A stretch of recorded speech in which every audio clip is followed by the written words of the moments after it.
The most popular airliner family has finally arrived in Microsoft Flight Simulator, but it's all not what it seems. Today we'll be taking a look at the 737 MAX, which is a payware aircraft you can buy on Sim Market, made by Reproduction 3D, and it's certainly not what it looks like. Let's go and look at this 737-8 MAX.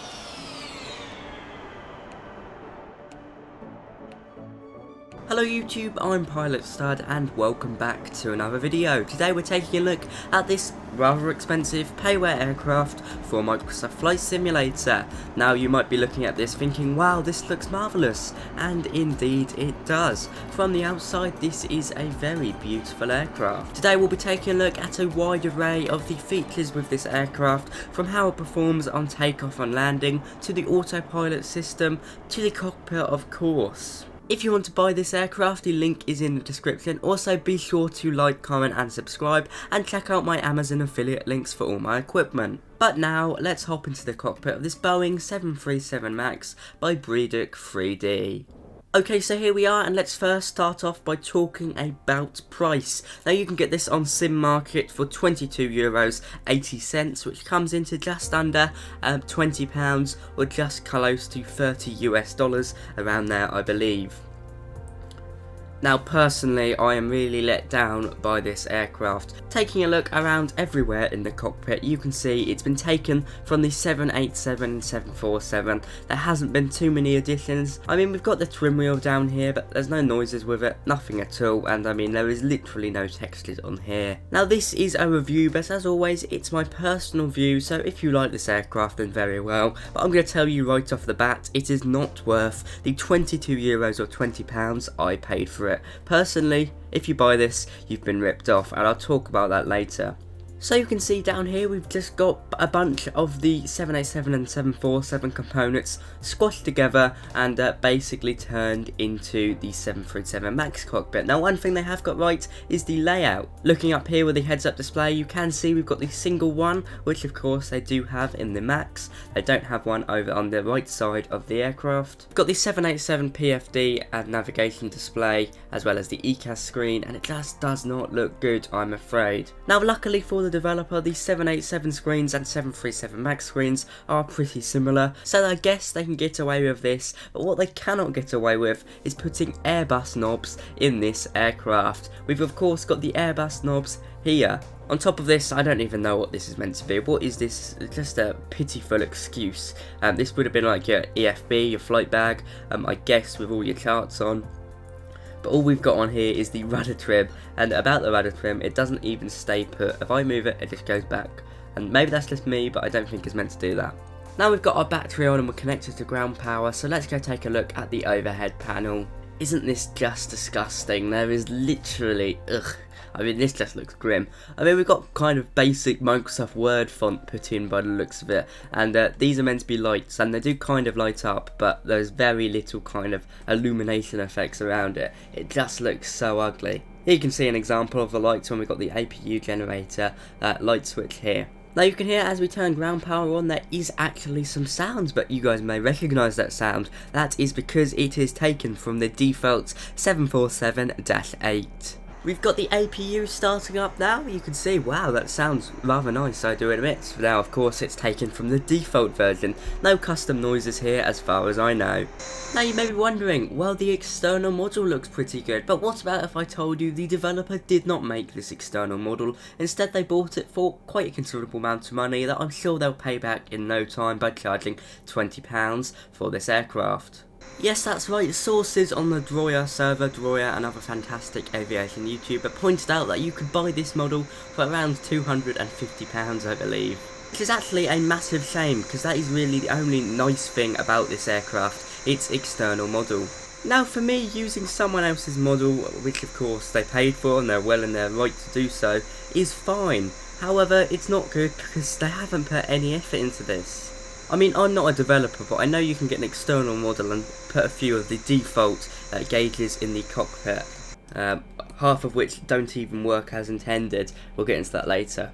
I mean, there just hasn't been any effort here, and I'm really disappointed. I mean, I'm not generally surprised, because the developer's track record isn't the best, but they could have put a bit more effort here. Now, the good thing about this developer, and I'll give credit where it's due, is that they do like to keep updating their aircraft, so you may see this improved in the future, but when you've got gauges looking as blurry like that, it just does not look nice. It's really not up to scratch. I am really disappointed.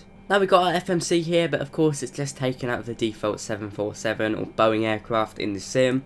Nothing special here, nothing like the Zebu 737. I mean, they could have just put some effort into making the FMC a bit better, and that would probably change its standing.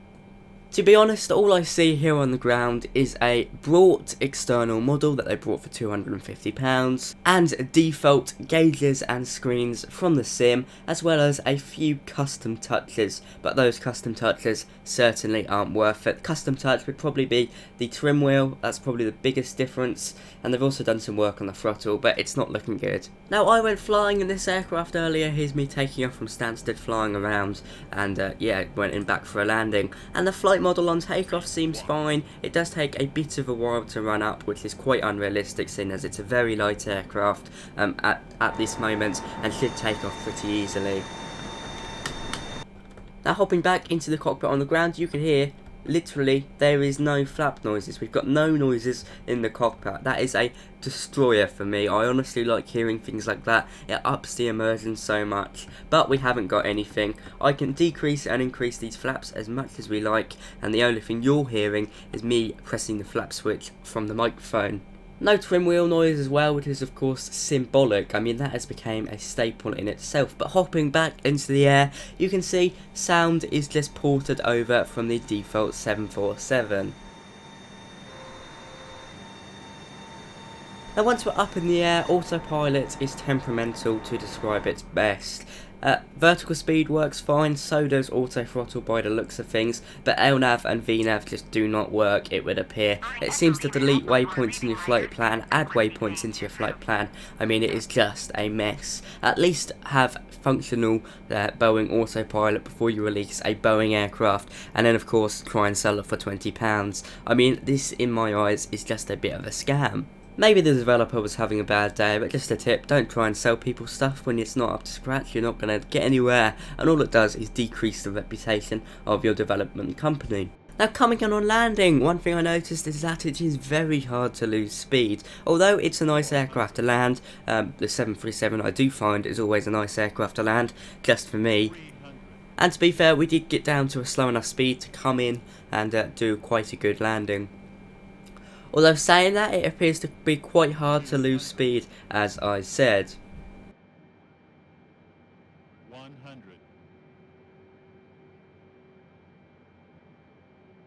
50. 40. 30. 20. 10.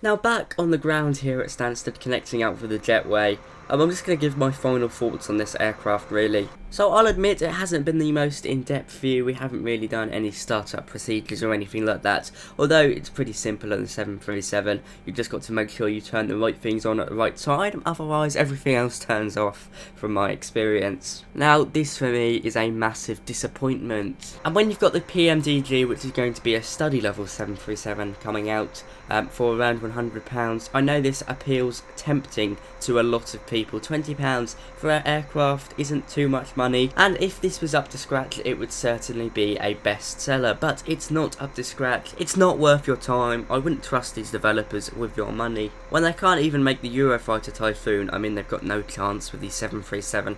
I'm disappointed, and I'm also quite disappointed in Sim Market for kind of hosting this developer company, because it is daylight robbery. Don't buy it, guys. It's simply not worth it. Unless you want a 737 MAX for cosmetic reasons, it's not worth your time. It's not worth your £20. It's not worth your money. I hope you've enjoyed this review into the 737 MAX. it's not worth it. But there we go, guys. Be sure to like, comment and subscribe if you haven't done already. I hope you've enjoyed this video. Sadly, it's not worth it, and of course you shouldn't buy it, but I spent my money on it. Luckily YouTube just paid for that, so yes, no expense lost here, I guess, and of course I'm informing you guys.